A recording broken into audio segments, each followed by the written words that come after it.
Jake Morrison stood in the middle of the courtroom with metal chains around his wrists. The room was huge and made of white stone that seemed to glow. Tall creatures with blue skin and long faces sat behind a curved desk, looking down at him. These were the Zilani judges, and they did not look happy. "Human Jake Morrison," said the lead judge in a voice that sounded like wind through metal pipes. "You have brought shame to our world. You touched our sacred crystal without permission. You spoke rudely to our high priest. You ate food with your hands during our most holy ceremony." Jake wanted to laugh, but he kept his mouth shut. He had made mistakes, yes, but they were honest ones. Nobody had told him about their rules. The crystal looked like regular glass to him. The priest had asked him a question in broken English, so Jake answered the same way, and the food they gave him had no fork or spoon with it. "I didn't know your rules," Jake said. "I'm sorry, it was an accident." The judges whispered too, each other in their own language. It sounded like birds chirping mixed with radio static. Finally, the lead judge spoke again. "Ignorance is no excuse. You have insulted our culture and our people. For this crime, we sentence you to 5 years of hard labor on Kepler 7b. Jake felt his stomach drop. He had heard of Kepler 7b.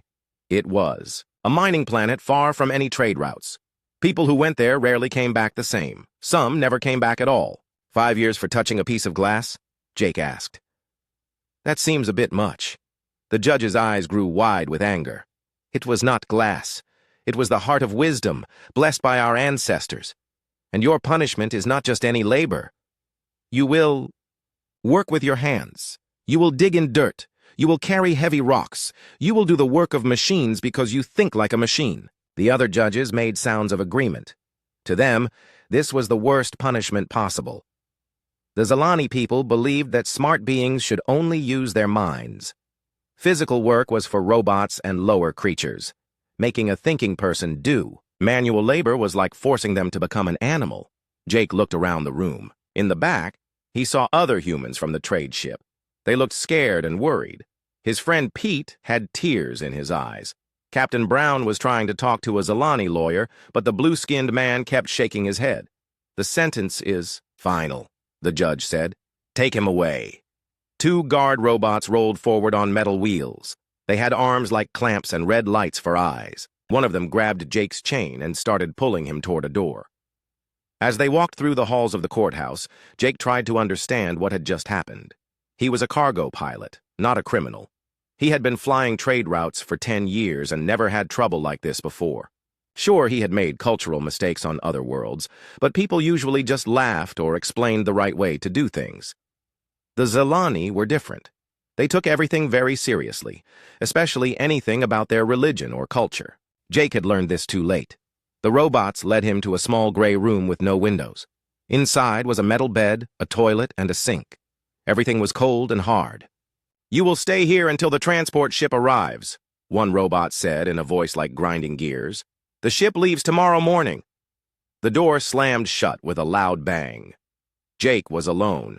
He sat on the bed and put his head in his hands. 5 years on a mining planet. 5 years of digging and carrying rocks. 5 years away from his life, his friends, his job. All because he touched the wrong thing and ate food the wrong way. Jake tried to sleep, but his mind kept racing. He thought about his sister Katie back on Earth. She was getting married next month, and now he would miss it. He thought about his small apartment on Luna Station, where his cat Whiskers was waiting for him to come home. He thought about his job flying cargo between the outer colonies.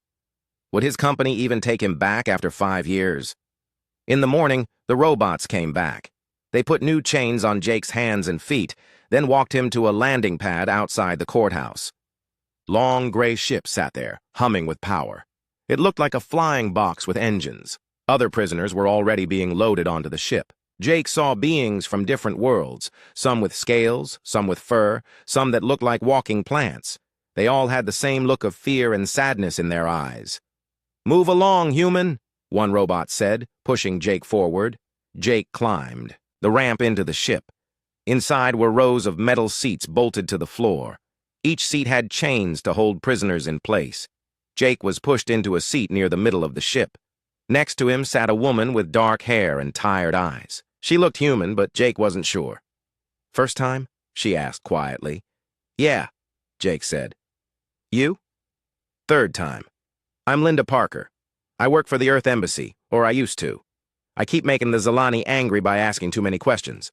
Jake Morrison, cargo pilot. I touched their holy crystal by accident." Linda made a small laugh. "At least you didn't ask why they don't let their females speak in public. That got me 2 years the first time." The ship's engines got louder. Through a small window, Jake could see the courthouse getting smaller as they lifted off. Soon, Viridia Prime was just a blue dot below them. "What's it like?" Jake asked. "The mining planet." Linda looked out the window. "Hot, dusty, full of rocks and machines that break down a lot. The Zilani guards treat you like dirt because they think manual labor is shameful. But the worst part is that most people just give up. They do the minimum work to avoid punishment and count the days until they can leave." "Sounds awful," Jake said. "It is, but some people find ways to make it better. You just have to be smart about it." The ship jumped into faster-than-light speed, and the stars outside became long streaks of light. Jake was on his way to Kepler 7b, a world he had never wanted to see. 5 years of his life were about to be spent digging rocks and carrying heavy loads. But as Jake sat in his uncomfortable seat, watching the universe blur past the window, he made himself a promise. He would not just survive these 5 years, he would find a way to make something good come from this mess. He didn't know how yet, but he would figure it out. He was human, after all. Humans were good at making the best of bad situations. The transport ship landed on Kepler 7b with a loud crash that shook everyone in their seats. Jake looked out the small window and saw a world of red dirt and gray rocks under a pale orange sky. Mountains rose in the distance like broken teeth, and the air shimmered with heat waves. "Welcome to hell," Linda whispered next to him. Guards in environmental suits came aboard and started unlocking the prisoners from their seats. Jake's chains were removed, but new ones were put on his ankles. These had small boxes attached that beeped every few seconds. "Tracking devices," Linda explained. "Try to run and they'll shock you until you can't move." The prisoners were marched off the ship and onto the surface of the planet. The air was thin and tasted like metal. Jake could breathe, but it took effort. The gravity was lighter than Earth's, making him feel like he might float away if he jumped too hard. In front of them stood a collection of gray buildings that looked like metal boxes dropped from space. Smoke came from tall chimneys, and the sound of machinery filled the air. Signs written in different languages pointed toward various areas: living quarters, work zone, punishment cells, medical bay. A tall Zilani in a clean white suit walked toward the new prisoners. His skin was darker blue than the judges back on Viridia Prime, and his eyes were cold as winter. "I am Supervisor Zeth Ka," he announced in accented English. "For the next several years, this place is your world. You will work 12 hours each day. You will eat what we give you. You will sleep where we tell you. You will not complain, you will not fight, and you will not try to escape." He pointed toward the largest building. "That is the processing plant. You will sort through raw materials that our machines cannot handle. The work is hard, boring, and dirty. It is meant to break your spirit and teach you respect for civilized beings who use their minds instead of their hands." Jake looked around at the other prisoners. Most had their heads down and looked defeated before they even started. A few aliens Jake didn't recognize were making sad sounds in their own languages. But Jake felt something different stirring in his chest. It wasn't fear or sadness. It was curiosity. "Human Morrison," Zeth Ka called out, reading from a data pad. "You will work in Section 7. Your job is to sort rejected ore samples. The machines spit out materials that are too complex for proper processing. You will separate these into different piles based on color and weight. It is the most mindless work we have." Jake nodded. "Yes, sir." Zeth Ka seemed surprised that Jake didn't argue or complain. Most new prisoners caused trouble on their first day. "Good. Perhaps you are smarter than your file suggests." The prisoners were divided into groups and led to different areas. Jake found himself in a long building filled with conveyor belts and sorting tables. Piles of rocks and dirt sat everywhere, and the air was thick with dust. The other workers here looked tired and moved slowly, like robots running out of power. Jake was given a table, some empty bins, and a small shovel. A guard pointed to a huge pile of mixed materials. "Sort by color first, then by weight." the guard said. Fill one bin with light materials, one with heavy. Throw anything that doesn't fit into the waste chute. Jake started working. The rejected materials were more interesting than he expected. There were rocks with strange crystals inside them, chunks of metal with unusual patterns, and dirt that sparkled with tiny flecks of different colors. Most workers just grabbed handfuls and threw them into bins without looking closely. But Jake looked. He examined each piece, turning it over in his hands and studying its texture.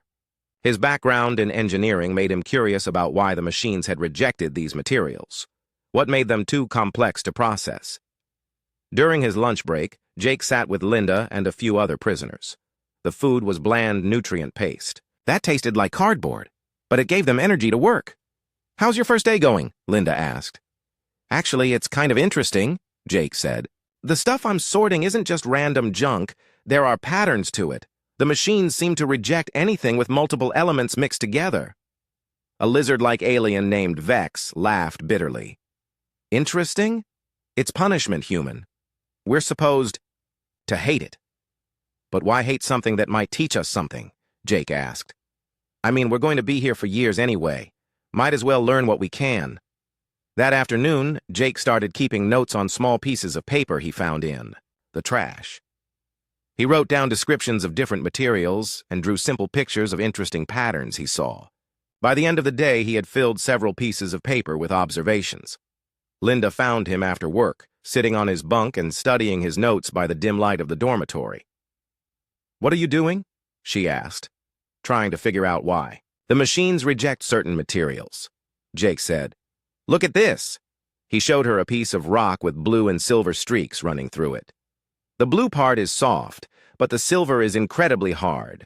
The machines can't process it because they're designed for materials with consistent density. So maybe there's a way to separate the blue from the silver before it gets to the machines. Then both parts could be processed properly instead of thrown away. Linda stared at him. You want to make the work more efficient? Why not? We're stuck here anyway. If we can make things run better, maybe the guards will treat us better too. Over the next few weeks, Jake continued his research. He studied the rejected materials during work hours and experimented with different sorting methods during his free time. He discovered that many of the complex materials could be broken down into valuable components using simple tools and techniques. Other prisoners started watching Jake work. At first, they thought he was crazy for caring so much about a punishment job, but slowly, some began to get curious about his methods. Carlos Rodriguez, a stocky man with grease-stained hands, was the first to approach Jake directly. I used to be an engineer before they arrested me, Carlos said quietly. I've been watching what you do. You're right about the density problems. I think I know how to build a simple separator. Really? Jake's eyes lit up. What would you need?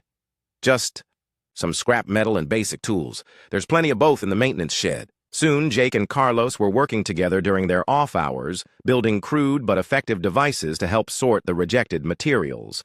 Their productivity started going up, and the quality of their sorted materials improved dramatically. Supervisor Zeth Ka noticed the change during his weekly inspection. Section 7 output has increased by 30% this month, he told the guards. Are you giving the workers extra food? No, sir, the guard replied. They're just working harder for some reason. Zethka frowned. In his experience, prisoners worked slower as time went on, not faster. Something was different about this group, especially the human. He made a note to watch them more closely, but Jake didn't notice the extra attention. He was too busy being fascinated by his work. Each day brought new discoveries about the materials they were processing. He found rocks that changed color when heated, metals that became flexible when mixed with certain liquids, and crystals that seemed to store electrical energy. You know what I think? Jake said to Linda one evening as they sat outside the dormitory, watching Kepler 7b's two moons rise over the mountains. I think the Zalani don't understand their own planet. They're throwing away materials that could be worth a fortune if processed correctly. Even if that's true, what can we do about it? Linda asked. We're prisoners. Jake smiled, the first real smile he'd had since arriving on the planet. We learn, we experiment, we get better at what we do. And maybe, just maybe, we find a way to turn this punishment into something good. Linda looked at her friend with growing respect. Most people would have been broken by now, but Jake seemed to be getting stronger. His enthusiasm was starting to spread to other prisoners, too. They were beginning to take pride in their work. Instead of just going through the motions, change was coming to Kepler 7b, and it started with one human who refused to see manual labor as punishment. 3 months after Jake arrived on Kepler 7b, the mining colony looked different. Not on the outside, the same gray buildings still sat under the orange sky, and the same dust still blew across the work yards. But something had changed in the way people worked. Jake's sorting area had become the most productive section in the entire facility. The simple separator that Carlos built had evolved into a complex system of screens, magnets, and chemical baths that could break down the most difficult rejected materials. Other workers had started copying Jake's methods, and productivity in the sorting facility had jumped by 400%. Supervisor Zeth Ka stood in his office, staring at the latest production reports. The numbers didn't make sense. Prisoners were supposed to get worse at their jobs over time, not better. They were supposed to become depressed and lazy. But somehow, Section 7 was producing more refined materials than some of Viridia Prime's best automated facilities. "Bring me the human," Zeth Ka ordered his assistant. Jake was called away from his work table and escorted to the supervisor's office. The room was air-conditioned and clean, a sharp contrast to the hot, dusty work areas. Zeth Ka sat behind a large desk made of polished black stone. "Sit down, Morrison," the supervisor said. Jake took a chair across from the desk. "Is there a problem, sir?" "That depends. Your section's output has increased dramatically in recent months. How do you explain this?" Jake chose his words carefully. "We found better ways to sort the materials, more efficient methods." "Efficient? Methods?" Zeth Ka's voice rose. "These are punishment details, not engineering projects. You are supposed to suffer, not innovate." "With respect, sir, suffering doesn't help anyone. We're going to be here for years anyway. Why not make the best of it?" Zeth Ka stood up and walked to the window overlooking the work yards. Below, he could see prisoners working with tools they had built themselves, organizing materials in ways the Zilani had never thought of. It bothered him more than he wanted to admit. "I want you to stop teaching the other prisoners your methods," Zeth Ka said finally. "Return to basic sorting procedures immediately." "But sir, the improved methods are producing better results for everyone. That is an order, Morrison." Jake left the office feeling frustrated. But as he walked back to Section 7, he realized something important. Zeth Ka was scared. The supervisor was worried that the prisoners were becoming too effective, too organized. That meant Jake and his friends were on the right track. Instead of stopping his work, Jake became more careful about it. He and Carlos started meeting in secret after hours, continuing to improve their equipment and methods. Linda helped by keeping watch for guards and organizing other prisoners who wanted to learn.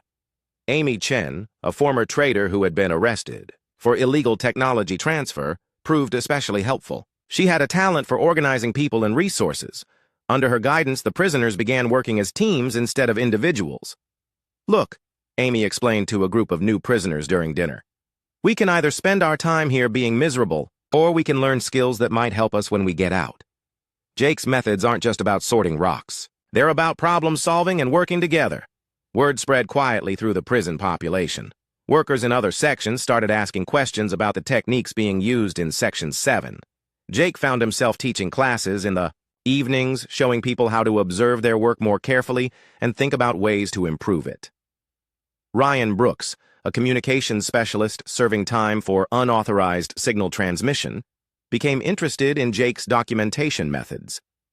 He helped create better record-keeping systems and found ways to share information between different work sections without alerting the guards.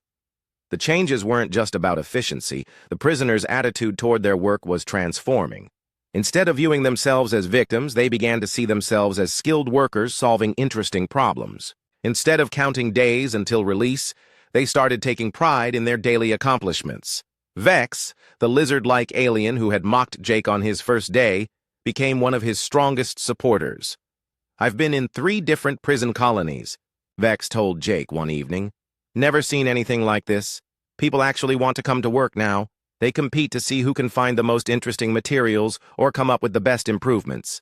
Jake smiled. It's amazing what happens when people feel like their work matters. The transformation wasn't limited to Section 7. Prisoners working in the power plant started finding ways to make the generators run more efficiently. Kitchen workers improved the food preparation methods and even made the nutrient paste taste better. Maintenance crews began fixing problems before they broke down instead of just responding to emergencies. The guards noticed the changes but weren't sure what to make of them. The prisoners were following all the rules, but they seemed happier and more energetic than usual. Most of the guards didn't care as long as there was no trouble, but Zeth Ka was becoming increasingly concerned. He had sent reports to his superiors on Viridia Prime, but they dismissed his worries. As long as production was up and there were no escape attempts, the prison was considered successful. One day, while inspecting the sorting facility, Zeth Ka overheard a conversation that made his blood run cold. The blue-streaked samples from the North Quarry are definitely Quantum 7 precursors, Jake was explaining to a group of workers. If we could process them at higher temperatures, we might be able to extract pure Quantum 7 crystals. Zeth Ka stepped forward. What did you just say? Jake looked up, surprised. Oh, hello, sir. We were just discussing some unusual materials we found in today's batch. You mentioned Quantum 7. How do you know about Quantum 7? I used to work on cargo ships. Quantum 7 is used in faster-than-light communication arrays. Very valuable stuff. These samples look like they might contain trace amounts. Zeth Ka felt dizzy. Quantum 7 was one of the rarest and most expensive materials in the galaxy. If the human was right, if Kepler 7b contained Quantum 7 deposits, then this backwater prison colony could be worth more than entire star systems. But that was impossible. The Zilani had surveyed this planet thoroughly before establishing the mining operation. Their best scientists and most advanced equipment had found nothing but common metals and industrial materials. You are mistaken, Zeth Ka said firmly. These are waste materials, nothing more. Jake shrugged. Maybe so, sir. I could be wrong. But Zeth Ka could see in the human's eyes that he didn't think he was wrong, and that terrified the supervisor more than any prison riot or escape attempt ever could. That night, Zeth Ka sent an urgent message to Viridia Prime. He requested immediate inspection by qualified geologists and materials scientists. He also recommended that the human prisoners be transferred to a different facility as soon as possible. The reply came back within hours. Request denied. Maintain current operations. Do not interfere with prisoner work assignments unless security is threatened. Zeth Ka stared at the message in disbelief.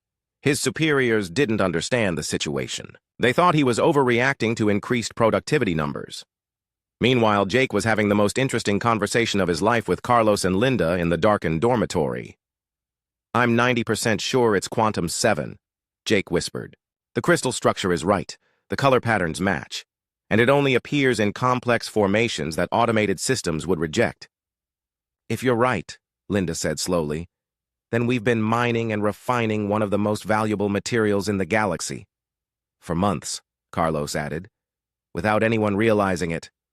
Jake nodded. The question is, what do we do about it? Three friends sat in silence, thinking about the implications. They were prisoners on a remote planet, but they might have stumbled onto the discovery of a lifetime, and their captors had no idea what they had found.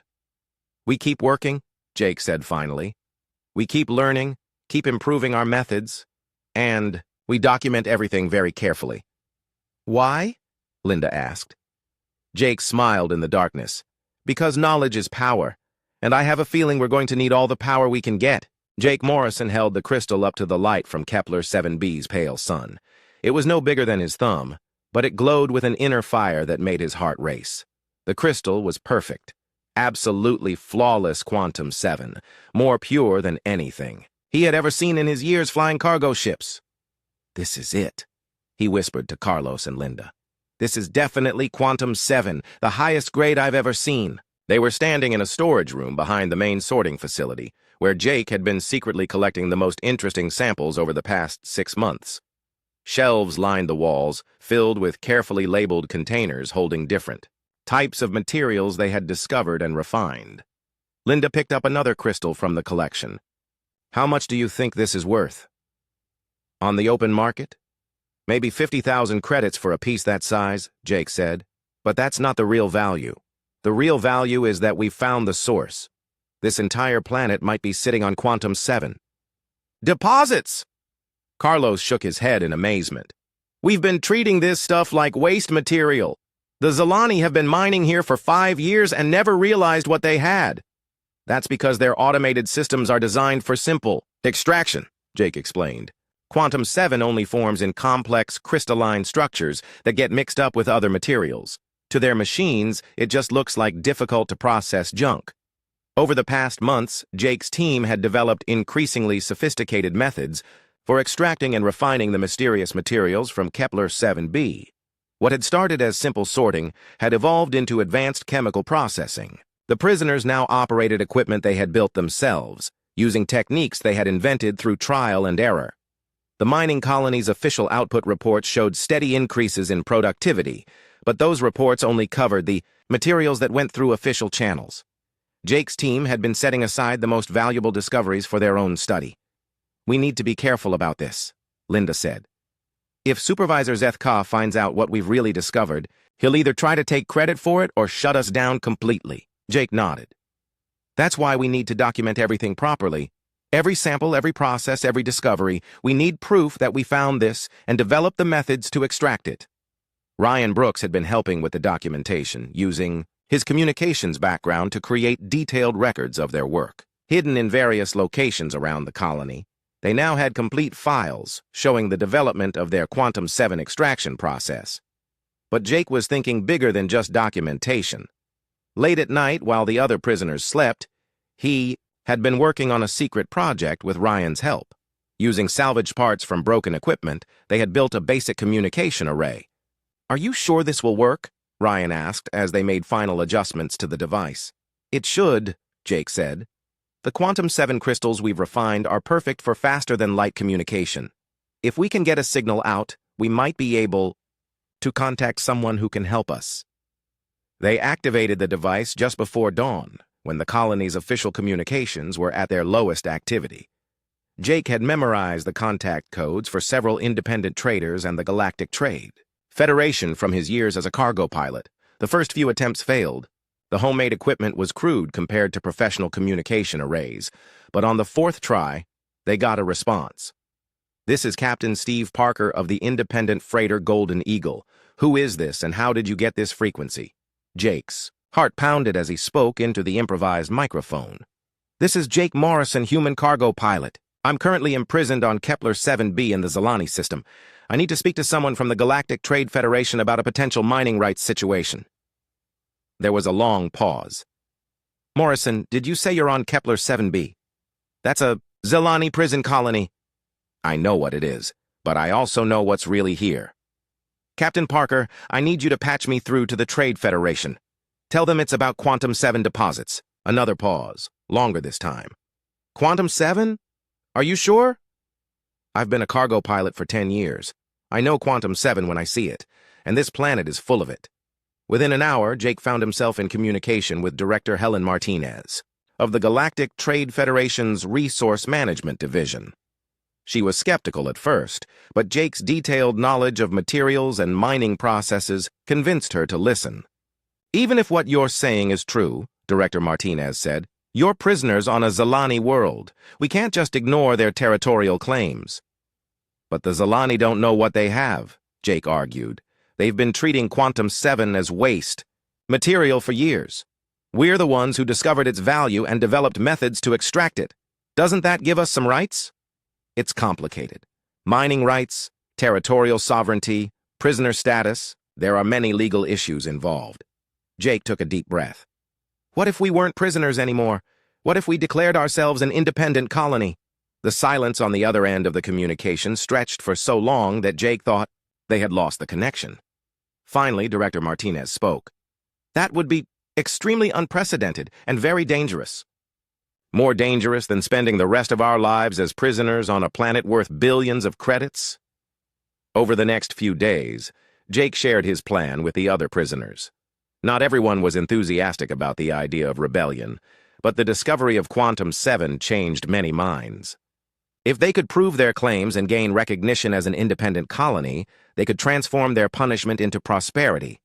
Amy Chen proved instrumental in organizing the prisoners into a unified group. Her experience as a trader helped her understand the legal and political implications of Jake's plan. "We need to be smart about this," she told the assembled prisoners. "We can't just declare independence and hope for the best. We need proof of our discoveries, legal documentation of our work, and support from outside authorities." The plan that emerged was complex but achievable. They would continue their mining and refining work, building up stockpiles of refined Quantum-7 and documentation of their methods. Ryan would maintain secret communication with the Trade Federation, providing regular updates on their progress and building support for their eventual independence claim. Meanwhile, they would prepare for the inevitable confrontation with Supervisor Zethka and the Zalani authorities. That confrontation came sooner than expected. Zethka had been growing increasingly suspicious of the prisoners' activities. The productivity reports were too good, the prisoners too happy, and the whole situation too unusual for his comfort. He decided to conduct a surprise inspection of Jake's work area. What he found in the storage room behind the sorting facility made his legs weak. Shelves lined with refined crystals, equipment built from salvaged parts, documentation files showing months of systematic research and development. And in the center of it all, a communication array that was clearly capable of faster-than-light transmission. "What is the meaning of this?" Zethka demanded as guards surrounded Jake and his team. Jake stood straight and looked the supervisor in the eye. "It means, sir, that your prison colony is sitting on the largest Quantum-7 deposit ever discovered. It means that we prisoners have been doing the real mining work while your automated systems threw away materials worth more than entire star systems." Zethka's face turned dark blue with rage. "You are prisoners. You have no right to mine anything. These materials belong to Viridia Prime." "Do they?" Jake asked calmly. "Because according to galactic mining law, discovery rights belong to those who first identify and successfully extract resources. Your people have been here for 5 years and never found the Quantum-7. We found it in 6 months. I will have you executed for this," Zethka shouted. "You could try," Jake said, "but I don't think the Galactic Trade Federation would appreciate that, especially not when they're so interested in establishing mining rights with whoever really controls this planet." As if on cue, Ryan's communication device came to life with an incoming message from Director Martinez. "This is the Galactic Trade Federation to the leadership of Kepler 7b Colony. We have received your independence petition and supporting documentation. A Trade Federation fleet will arrive in 72 hours to investigate your claims and provide protection pending resolution of this matter." Zethka stared at the device in shock. "What fleet? What independence petition?" Jake smiled. "The one we filed this morning. Welcome to the new Kepler Republic, Supervisor. You're now standing on sovereign territory." 2 years after the Trade Federation fleet arrived at Kepler 7b, Jake Morrison stood on the observation deck of the new Kepler space station, watching cargo ships load refined Quantum-7 crystals for transport to dozens of worlds across the galaxy. The sight still amazed him. The space station was new, built with profits from their Quantum-7 exports. It orbited high above the planet's surface, serving as both a trading hub and a symbol of their independence. Through the large windows, Jake could see the planet below, no longer the dusty prison world he had first arrived at. Green patches now dotted the red landscape where they had begun terraforming projects. New cities were growing around the mining sites, filled with people from many different species who had come to work in the Quantum-7 industry. The old gray prison buildings were still there, but now they served as historical monuments to remind everyone of how far they had come.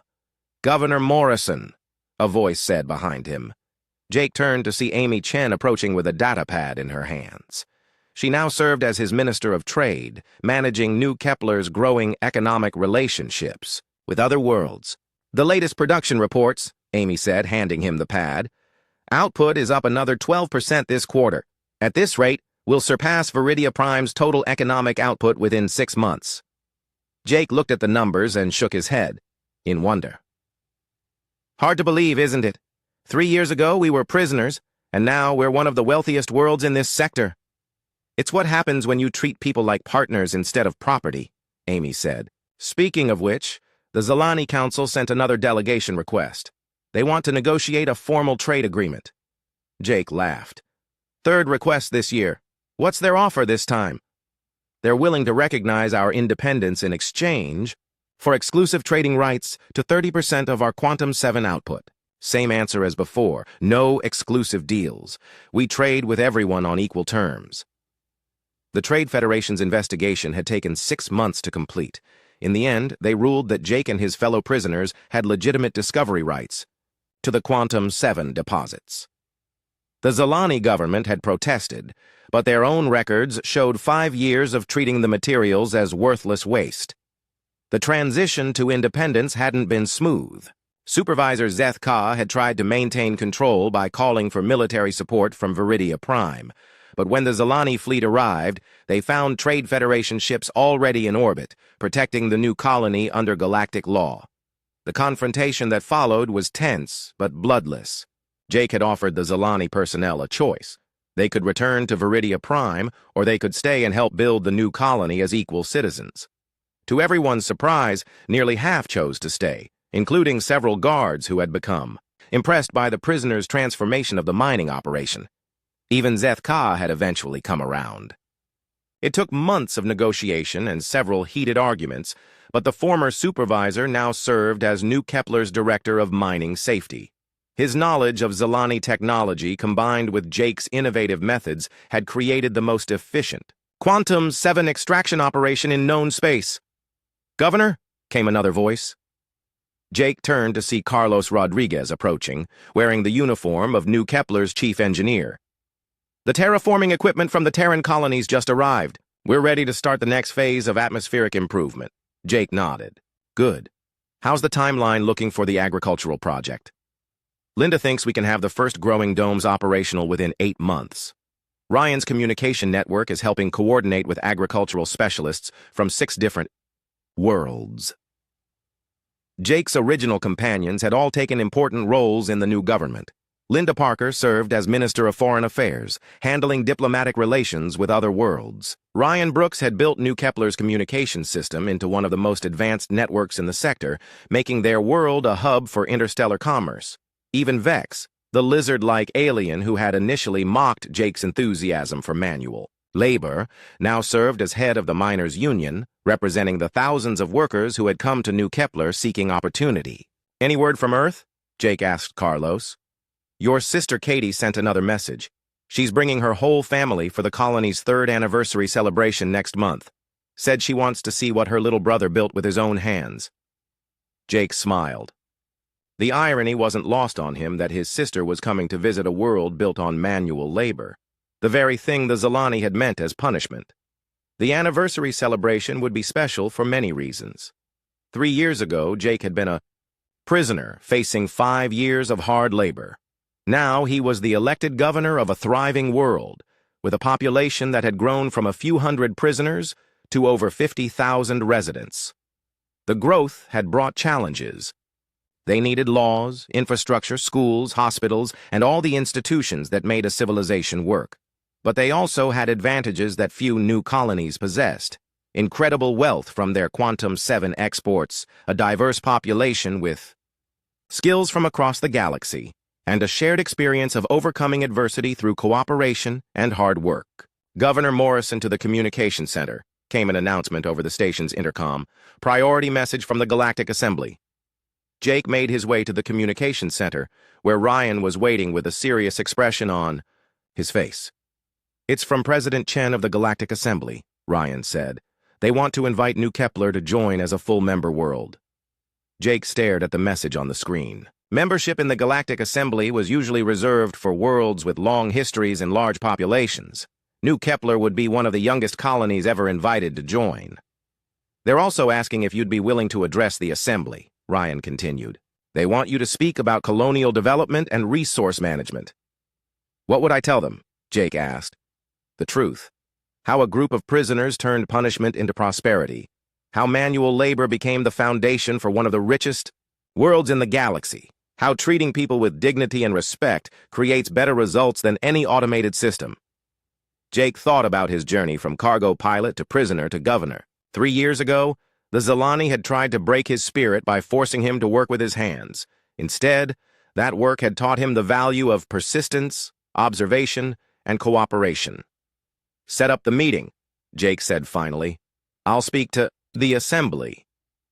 A month later, Jake stood before representatives from hundreds of worlds in the Great Hall of the Galactic Assembly. The hall was vast, with seats arranged in concentric circles, rising toward a domed ceiling that showed a real-time view of space. 3 years ago, Jake began, I was sentenced to hard labor as punishment for cultural mistakes I made on Viridia Prime. The Zilani authorities believed that forcing me to work with my hands would break my spirit and teach me to respect those who work only with their minds. He paused, looking around the assembly hall. They were wrong. Manual labor didn't break my spirit. It opened my eyes. It showed me that there's no shame in honest work, no matter what form that work takes.